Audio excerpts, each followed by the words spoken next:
ታሪክ ህይወት ነፍሰይ ሃስል ኤርምያስ ኣስገዶም እዚ ትርጉም እዚ ካብቲ ዝዓበየ ተኸታታልን ዝሰፍሐ መደባትን ሓዚሉ ንረኽቦ ዊኪፔድያ ዝተወስደ እዩ። እዚ ጽሑፍ እዚ ክሳብ ዕለተ ሞት ናይዚ ህቡብ ኤርትራዊ ኣሜሪካዊ ሙዚቀኛ ዝገልጽ እዩ። ይኹን እምበር እዚ ንገልጸልኩም ሓሳብ ዝተፈላለየ ኣካላት ወይ ዘይተገልጸ ኣሎ ትብሎ ክህልዎ ይኽእል እዩ።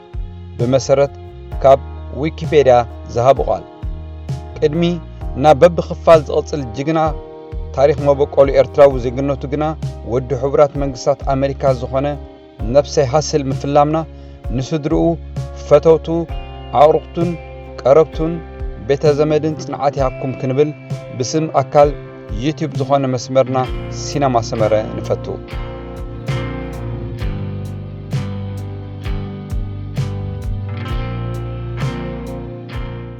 ሙሉእ ስሙ ብኣፀዋውዓ ሃገርና ኤርትራ ክረአ ከሎ ኤርምያስ ዴቪድሰን ኣስገዶም ዝብል ናይ ጥምቀት ስም ኣለዎ። ቅጽል ስሙ ድማ ነፍሰይ ሃስል ይበሃል። ኤርምያስ ወርሒ ነሓሰ 1985 ኣብ ሎስ አንጀለስ ናይ ካሊፎርኒያ ብሰላም ናብ ዝዓለም መጽዩ። እዚ ራፐር ጸሓፊ ሙዚቃን ቮካሊስትን ኣብ ማእከላይ ዓመት ናይ 2000 ናይ ሙዚቃ ዓለም ተጸምቢሩ። ከም ኩሉ ወዲ ሰብ ቀለም ትምህርቱ ኣብ ምክትታል እንከሎ ምስ ሙዚቃ ፍቕሪ ዝሓዞ ኤርምያስ ምስ ዌስት ኮስት ሂፕ ሆፕ ትበሃል ጉጅለ ክጽምበር ግዜ ኣይወሰደን። ድሕሪ እዚ ግዜ ኣብ ፈለማ ተመክርኡ ሕውስዋስ ካሴታት ዘማራቶን ኮንቲኒስ ኤንድ ክሬንሾው ብሎስ ኤንት ጎኖኔም ትብል ንጽል ካሴት ሕቲሙ። ድሕሪ እዚ ፍጻሜ ንጥሙሕነቱ ውሽጢ ዘንበበ ሓደ ካብ ዝዓበዩ ኣብ ራፕ ናይ ሙዚቃ ክሳብ ዛ ሰዓት እዚኣ ዝነጥፉ ዘለዉ ዝኾነ ጄይዚ ንነፍሲ ወከፍ 100 ካሴታቱ $100 እናሃበ ዓደገሉ። ኤርምያስ ክሳብ ዝሓለፈ ዓመት ድኺመ ኸይበለ ብዘፍረዮ ስነ ጥበባዊ ዕዮታት ንብዙሓት መሲጥ እዩ። ከም መርኣያ ናይዚ ድማ ቪክቶሪ ላብ ዝተባህለ መፍረ ሙዚቃ ለካቲት 2018 ሓደ ካብ ዘይምነው ተፈተውቲ ሙዚቀኛታት ክብል ሰሚዎ ነይሩ። በዚ መሰረት ንሕፁይ ዘበለ ናይ ራፕ ካሴት ብዘይካዚ ድማ ኣብ ብሕጂ ዝካየድ መበል 61 ግራሚ ኣዋርድስ ካብ ቀዳሞት ክዕወትሉ ዝኽእሉ ሙዚቀኛታት ተባሂሉ ኣብ ቅድሚት ክስራዕ በቕዐ።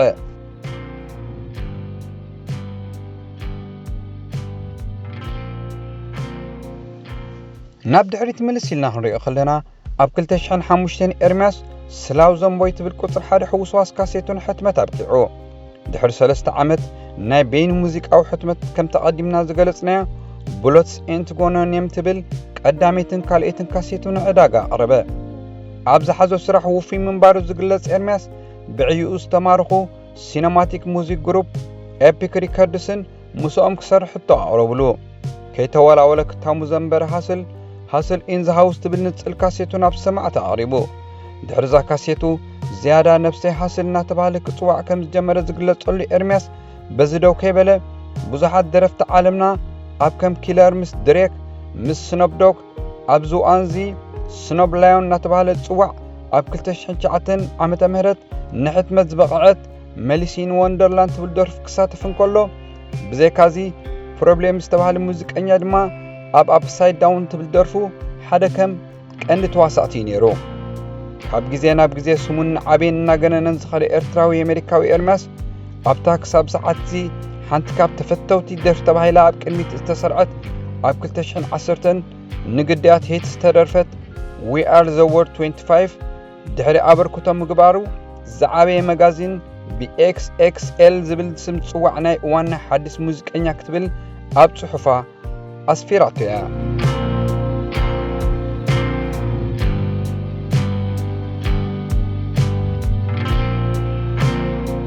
ስዒባ LA Weekly ትበሃል ብሩህ መጽኣ ዘለዎ ክትብል ኣብ ጽሑፋታ ኣድሚቓ ናብ ኣንበብቲ ኣብፂሓያ።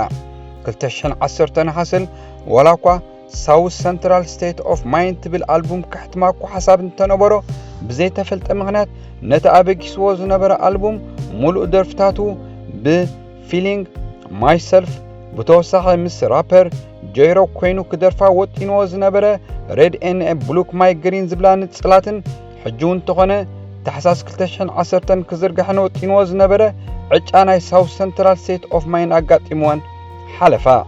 እዚ ማለት ናብ እዝኒ ሰማዕቲ ክበጽሓ ኣይከኣላን።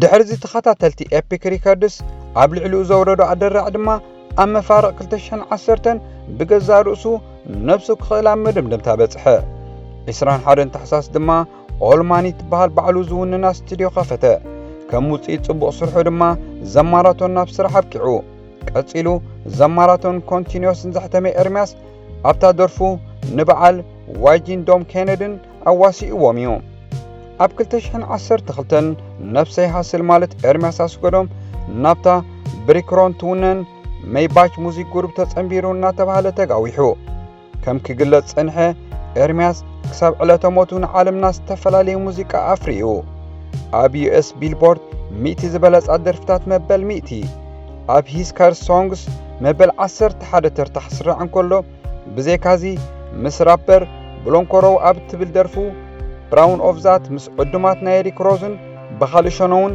ፋውንቴን ኦፍ ዩዝ ብምዃን ሰሪሑ ኣብ ታሕሳስ 2012 ምስ ዎርነር ብሮስ ተባህለ ስቱድዮ ክሰርሕ ተሰማምዐ